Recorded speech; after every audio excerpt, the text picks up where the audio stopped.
Sí, la veritat és que em fa molta il·lusió perquè jo soc de Molins de Rei, vaig anar a l'escola a Molins, a l'institut, i clar, i tot va començar aquí, no? Quan jo m'imaginava fent monstres i coses, vivien aquí. Llavors, se'm fa molt curiós que ara em donin un premi honorífic, no? Són el típic que dius quines voltes dona la vida, i quan m'ho van dir em va fer molta il·lusió, la veritat.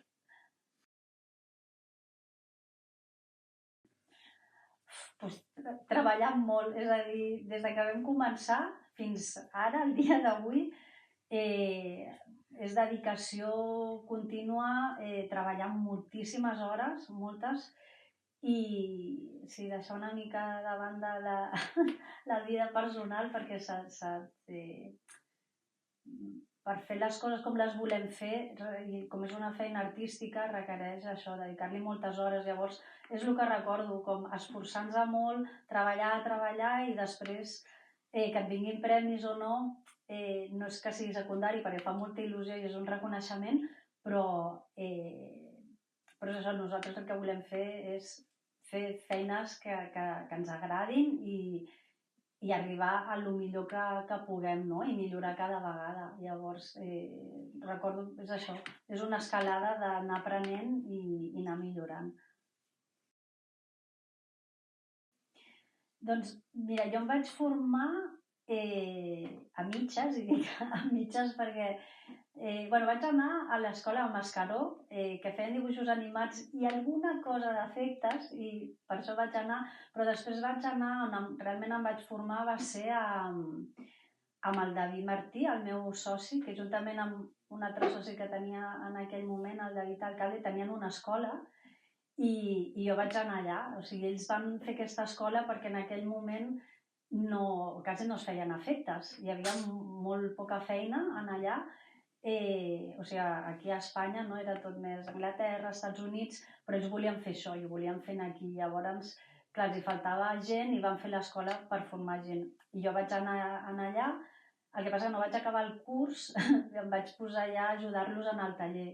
I em vaig formar, doncs això, el David realment és el meu professor i li dec tot el que sé a ell.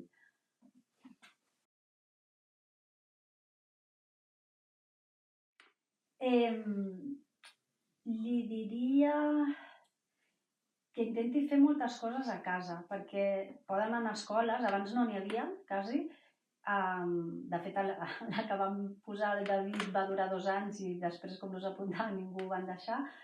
Ara sí que han sortit moltes més escoles que et pots formar, però a part de les escoles, jo el que diria és que practiquin molt a casa, perquè el que ens donem compte és que molta gent va a les escoles, aprenen el que els ensenyen en allà, però és una pinzellada, és molt poca cosa.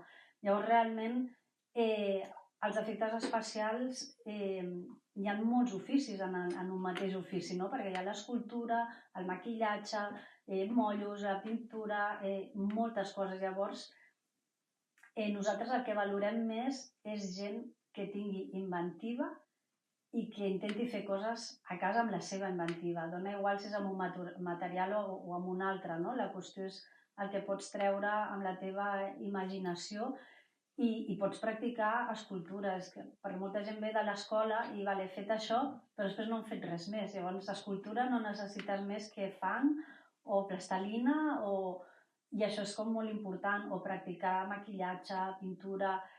Llavors jo els diria això, i més ara que amb YouTube hi ha tants vídeos de tantes coses que pots aprendre. Abans costava molt trobar coses, però és que ara pots trobar moltes coses a YouTube. Hi ha cursos inclús a distància, com per exemple l'Stan Winston, no? Va fer com una escola, són com minicursos especialitzats de coses.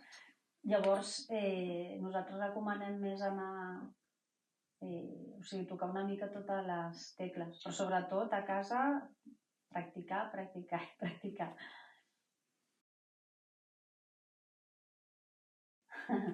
Uau! Rick Baker és un dels tops, és increïble perquè tant s'hi fa coses fantàstiques com realistes, ha sigut un dels nostres referents, com no.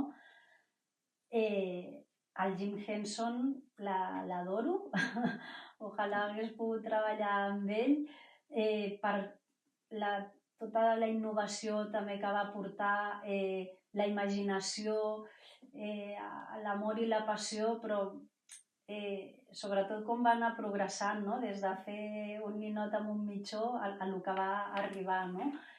I el Tom Savini és més com un loco simpàtico, no? Vull dir que és molt especialitzat en el terror i el gore, i també ha portat tècniques i coses, no? Que a vegades se li diu l'efecto Savini, no? Perquè s'ho va inventar amb ell, no? Llavors és tot un personatge. Va ser tornar i, com sempre, no? Arribes al taller i tornes a la realitat i tens que treballar. I va ser una arma de doble fil perquè molta de la gent que havíem treballat aquí es pensava que ens havíem anat a treballar a Los Angeles, molts productors pensaven que hauríem pujat el caché i que ens havien tornat supercars, i de cop vam estar igual 6 mesos que no ens trucava la gent i vam pensar, ostres, o no hi ha feina o no sabem què passa. Amb gent que havíem treballat ens vam adonar que estàvem fent pel·lícules i no ens havien trucat, i cada cop vam pensar, ostres, aquí passa alguna cosa estranya. Vam començar a enviar e-mails com per dir, sabem com és que no ens heu trucat i tal i qual, si passa alguna cosa. Llavors ens vam donar compte d'això, que alguns era, és que pensàvem que us havíeu mudat a Los Angeles, uns altres no, que és que som cars, i vam decidir enviar un e-mail dient que som els de sempre, estem treballant a Barcelona i no per guanyar l'Oscar de cop. Als Estats Units igual sí que ho fan, no? És com premi, puges caché, nosaltres t'adaptes a on estàs, no? Depèn de la producció que sigui. Llavors, però després d'això ja tot es va tornar a la normalitat.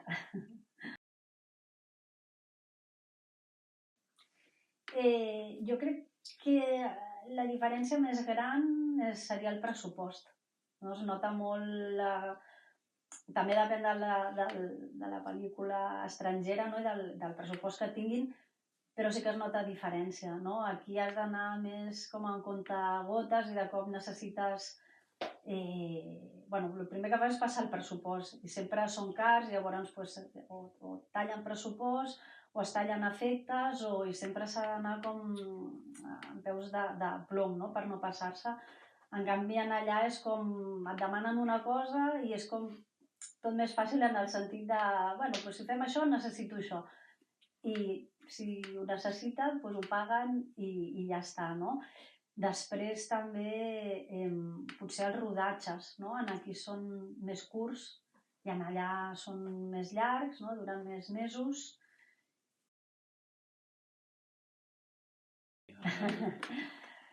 Doncs el museu, que es dirà Monster Art, creiem que el podrem obrir a finals del 25.